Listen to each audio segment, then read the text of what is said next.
It was all-out war down the stretch at Oxford Plains. This auto race turned alley fight had cars and tempers overheating. Just ask Joe Bessey, who lost the lead for good when he was hit on lap 177. Southern guys, they were up here not running for any points, strictly money, and it showed. This has to go down as the most caution-filled Oxford 250 in history. I mean, I don't think there's a straight race car out there. But Rowe's big hit came later, forcing defending champ and new Southern driver Ricky Craven out of the race. American Canadian Tour display, Dynamite Davey Dion, three-time Oxford 250 winner, is signing autographs. Right around the corner.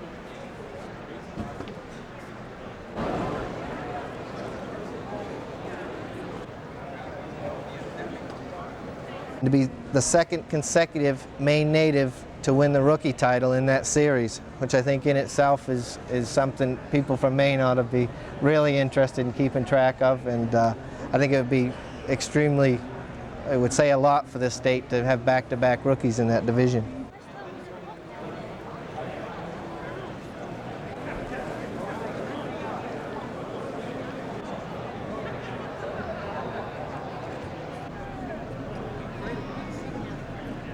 Then there were those who were glad to be back up north.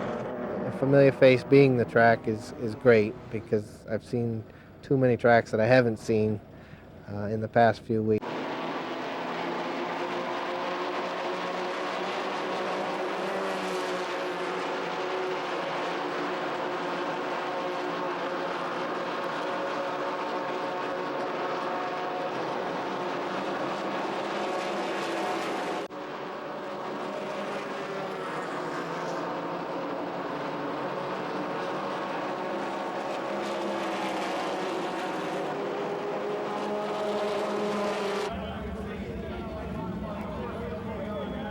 That was the key to the whole success. We pitted early. We didn't have to pass a lot of the strong cars. We didn't use up a lot of cars, and I think that was the whole key to our success. Somebody asked me the other day, how would you sum up your 96 season? I said, on track, it was probably one of the most disappointing seasons of my career. Off track, it was the best thing that's ever happened to me with securing the new sponsorship.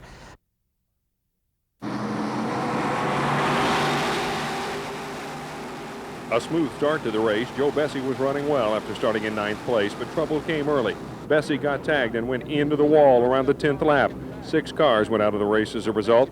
Bessie's car suffered heavy damage to the right front. The wheels completely thrown out of line, and perhaps worst of all, he had no brakes.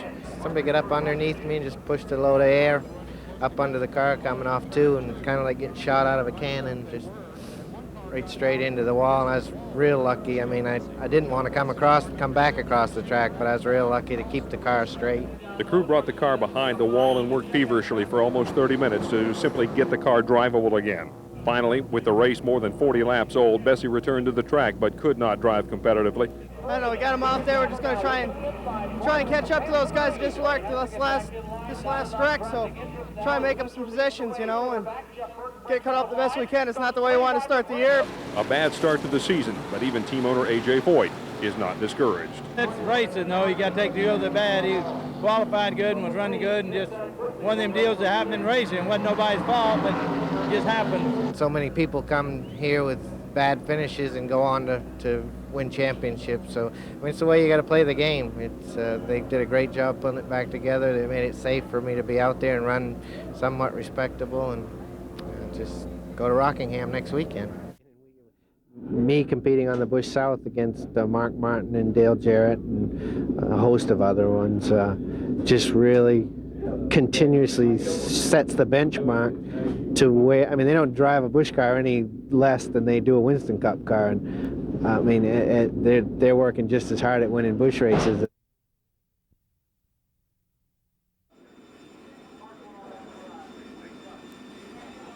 Tough weekend for Scarborough's Joe Bessey as well. On lap 78 of Saturday's Busch race, Joe tangled with Mike Wallace and he hit the wall. He was then run into by Kyle Petty in a scary crash. Joe would come out okay, and he finished 36th.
When it comes to NASCAR, things can and usually happen very fast.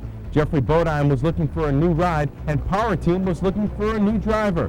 Owner Joe Bessey liked the idea so much, he was willing to give up driving his own Busch car to seal the deal. It is a little amazing, but you know, I have confidence in the people we have assembled here to run this team, and that's what makes or doesn't make a good team, is the people. It's working great. I've searched years to find this kind of harmony and gel in my Busch teams, and in 3 full years of Busch racing, I've yet to be able to assemble what we've assembled here in 3 months. The Power Team Chevy has been competitive, finishing 8th at Rockingham while qualifying 6th in Atlanta, but the team is still looking for consistency. I think a couple times we had a winning car, but it just didn't happen. Running competitive with a new team really gets us all excited and keeps us coming back every week. We're going to get those finishes, and hopefully very soon.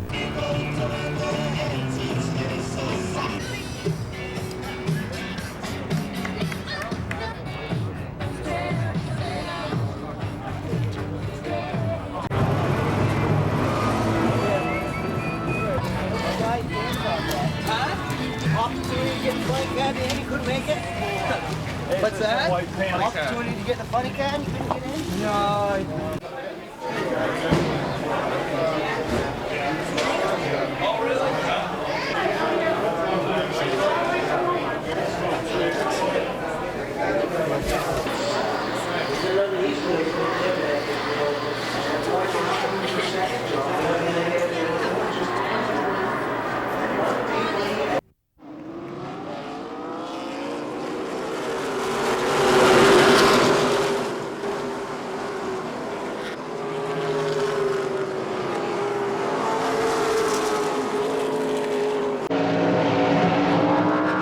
Bessie returned to his old stomping grounds, New Hampshire International Speedway, in search of a win and a little fun.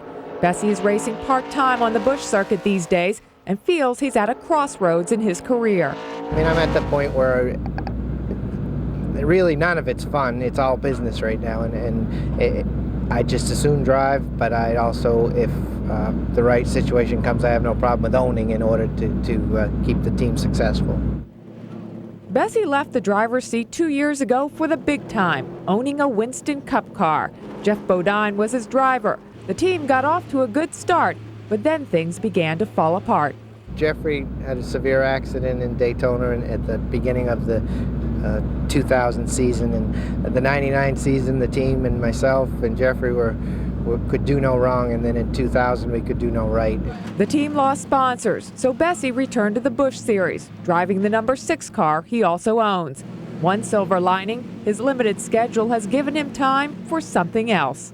Another sport is vying for Bessie's attention these days, golf. His daughter Samantha is a sophomore in the University of Florida golf team, and she's got her sights set on the professional golf tour. We ran Talladega 2 weeks ago, and then jumped in the motorhome. And the SECs were in Gainesville, Florida that weekend, so 2 weeks ago we watched her play final round. She shot a 73. Life at the track may get a little bumpy at times, but away from it, Bessie seems to have found victory lane. In Loudon, New Hampshire, Barbara Barr, WGME News 13 Sports.